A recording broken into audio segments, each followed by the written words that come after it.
Bonjour, maintenant nous allons corriger l'exercice 84-39. Bien, qu'est-ce que nous avons? On a deux vecteurs, le vecteur AB et le vecteur AC, et on définit les points G et H respectivement de la manière suivante.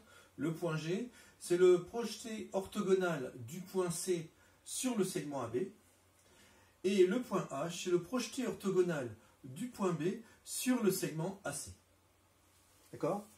Bien, alors une fois qu'on a ça, eh bien, on va nous demander tout d'abord de nous dire, dans le triangle ABC, une expression de cosinus alpha. Bon, ça c'est de la trigo toute simple. Hein.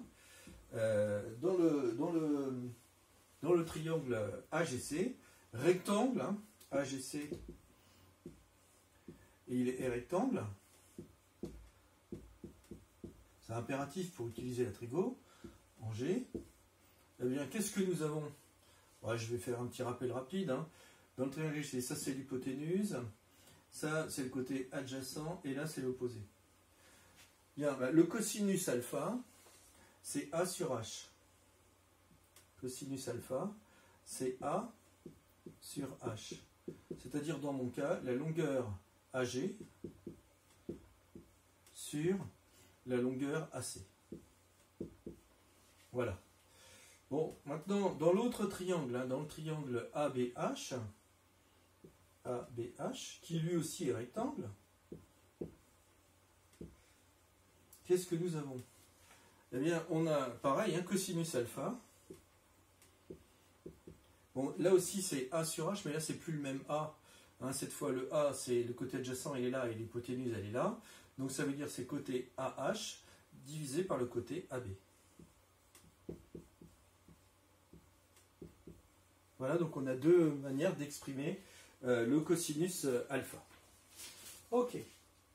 Bon, maintenant, en déduire que AB scalaire AC est égal à AC scalaire AB. Alors, ça c'est la question 2. La question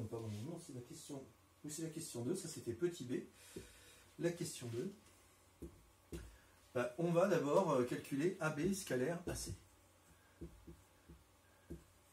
Alors, comme on a ici des projetés orthogonaux, hein, eh bien, AB scalaire AC, comme le point G, C, le projeté orthogonal du point C sur le segment AB, eh bien, AB scalaire AC, c'est AB scalaire AG.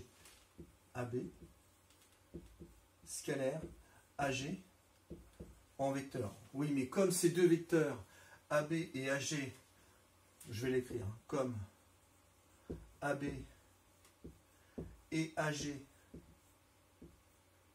sont collinéaires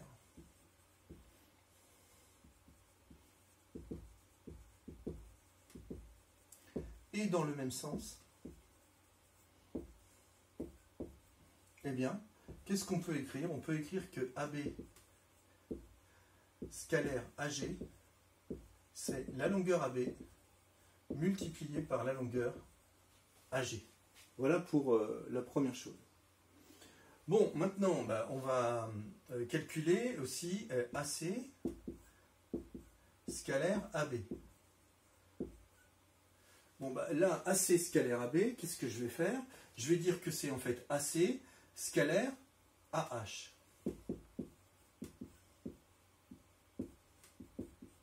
Pourquoi AH? Parce que le point H, c'est le projeté orthogonal du point B sur le segment AC.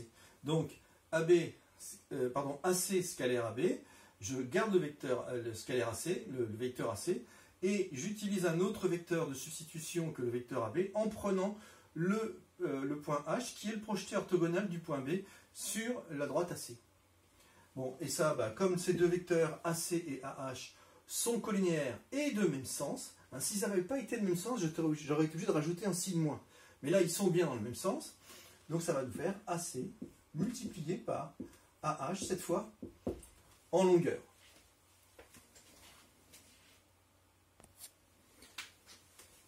Bien. Maintenant, comment montrer que AB scalaire AC, c'est-à-dire qu'il vaut ceci, est bien égal à AC scalaire AB, c'est-à-dire qu'il vaut cela.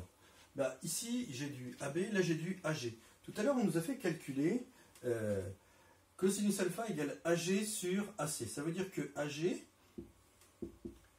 c'est égal à AC fois cosinus alpha. De même, pour l'autre triangle, on avait calculé que cosinus alpha c'était AH sur AB.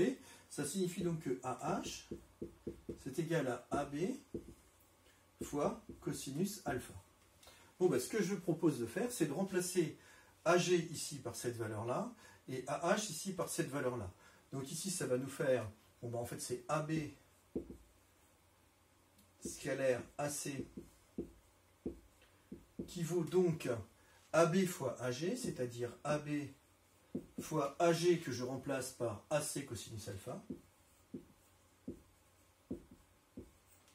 De même, AC scalaire AB qui est égal, lui, à AC fois AH, mais AH, ça vaut AB fois cosinus alpha. Eh bien, qu'est-ce qu'on remarque?